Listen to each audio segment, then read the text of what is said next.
Assalamualaikum warahmatullahi wabarakatuh. Jumpa lagi di Omah Mulyono. Pertama kali kita ketemu dengan Mas Budi dan Mbak Ayu itu sekitar tahun 2024 pertengahan 2024. Terus kita hadirkan beberapa referensi desain.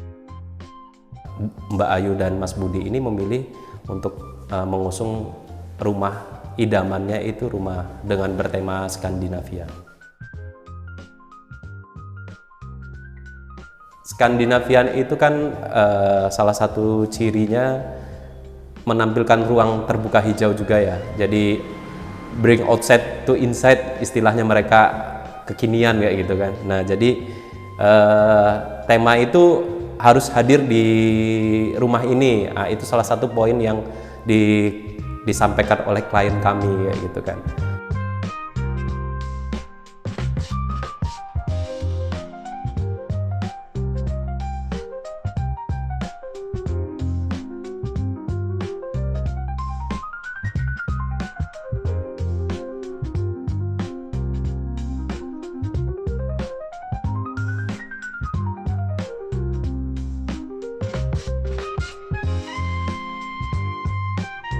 Pada desain ini banyak bukaan-bukaan yang langsung menuju taman-taman yang ada di sekitar rumah, kayak taman samping, taman belakang, itu terkonek langsung dengan rumah ini. Jadi itu salah satu request dari klien kami dengan tema Skandinavian tersebut.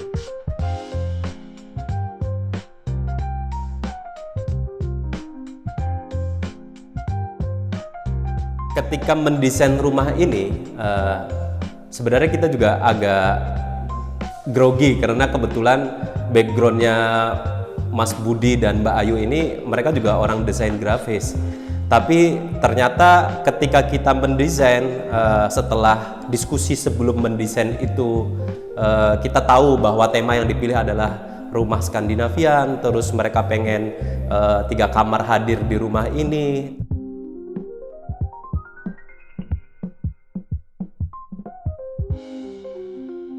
Alhamdulillah ketika kita hadir desain pertama itu tidak banyak revisi ya gitu loh.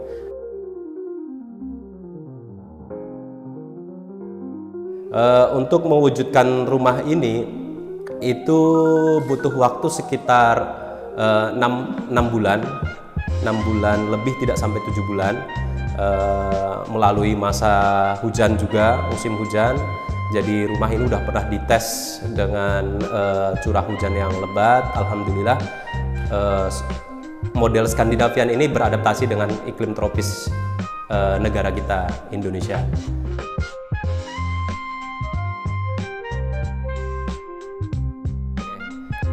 Yang perlu saya sampaikan, ciri khas rumah Skandinavian itu kan ada beberapa poin, itu sebenarnya hampir mirip dengan ciri khas rumah-rumah tropis ya.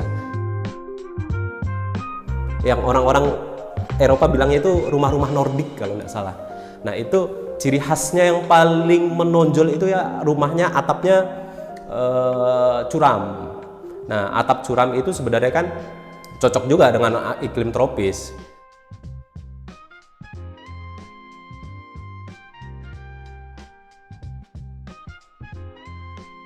Kenapa di sana mungkin atapnya curam? Mereka penyesuaiannya dengan iklim salju.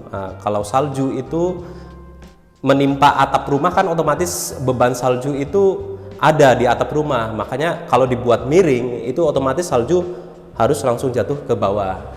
Demikian juga di Indonesia. Kalau atapnya miring ketika hujan, ya kan curah hujannya langsung ke bawah.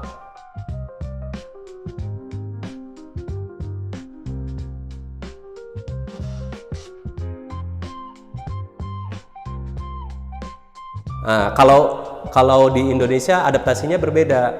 Kenapa kok air itu harus diturunin ke bawah? Itu salah satunya biar tidak lembab ke depannya. Nah, adapun untuk adaptasi culture atau budaya masyarakat di sekitar, itu juga disesuaikan karena di sini juga ada kegiatan rutinan seperti pengajian yasinan kayak gitu. Nah, itu kemarin pas waktu peresmian itu udah sempat kita simulasikan rumah ini sangat-sangat cukup untuk memadai kegiatan tersebut. Bagian rumah ini, di bagian dapurnya, itu kan modelnya juga los, langsung terbuka tanpa sekat. Adapun connect dengan ruang tamunya juga dia sekatnya masih terkoneksi. Dia juga punya carport yang cukup luas, jadi kemarin kegiatan untuk peresmian rumahnya itu mewadahi warga RT sini cukup terfasilitasi kayak gitu.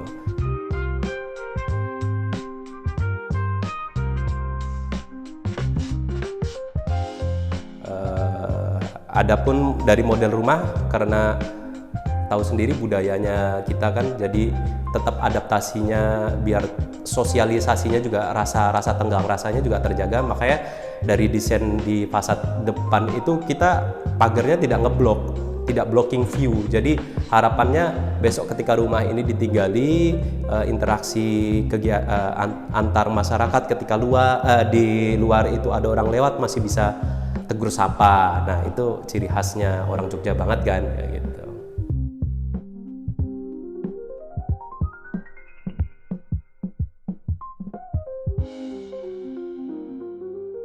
Nah, adapun untuk tahap pertama ini dari nol tanah, pembersihan lahan sampai dengan bangunan ini berdiri itu memakan biaya sekitar 500 juta.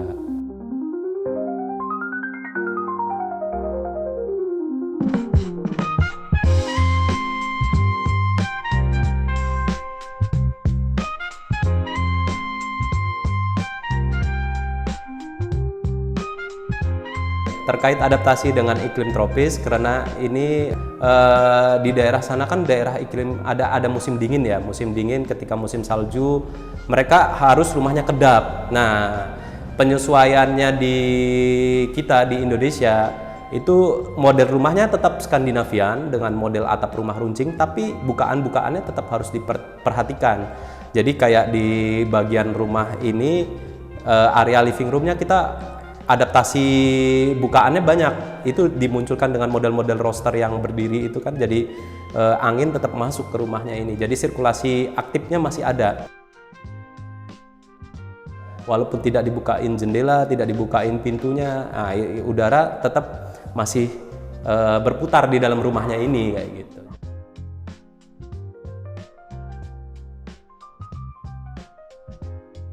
Detail-detail bangunan, sebagaimana ciri khas rumah Skandinavian itu kan salah satunya atap runcing. Nah ini hadir dari bentuk rumah yang kita adaptasi, modelnya juga atapnya runcing dan asimetris. Terus semuanya hadir tuh, warna putih pada temboknya secara keseluruhan, terus warna abu-abu itu pada lantainya, terus warna hitam itu di elemen pertegas seperti di railing, terus kusen dan pintu serta jendela, terus warna kayu, nah itu pada pintunya.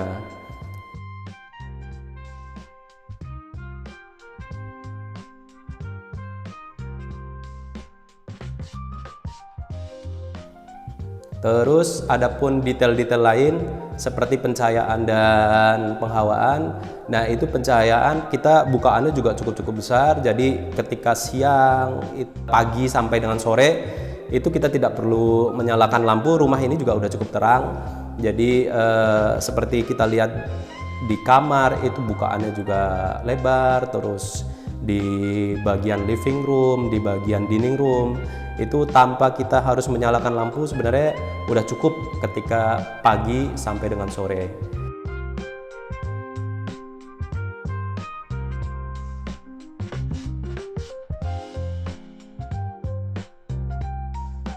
Adapun tadi karena lampunya gantung, covernya ini kebetulan yang memilih itu dari klien kita langsung. Tapi klien ketika memilih itu juga konsultasi dengan kita, apakah kap lampu ini cocok apa enggak ya gitu. Nah balik lagi dengan ciri khas rumah Skandinavian tadi yang salah satu poinnya itu elemen kayu kan. Nah itu warnanya juga warna kayu kan Mbak, tapi ini materialnya dari rotan, jadi natural banget nih. tapi masuk dan tetap matching atau diaplikasikan di rumah ini.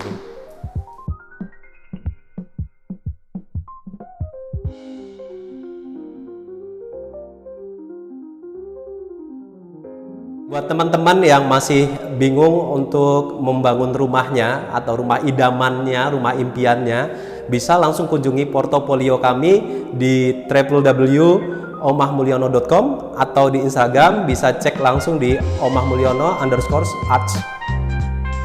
Oke, sampai jumpa di review Omah Mulyono selanjutnya. Dadah!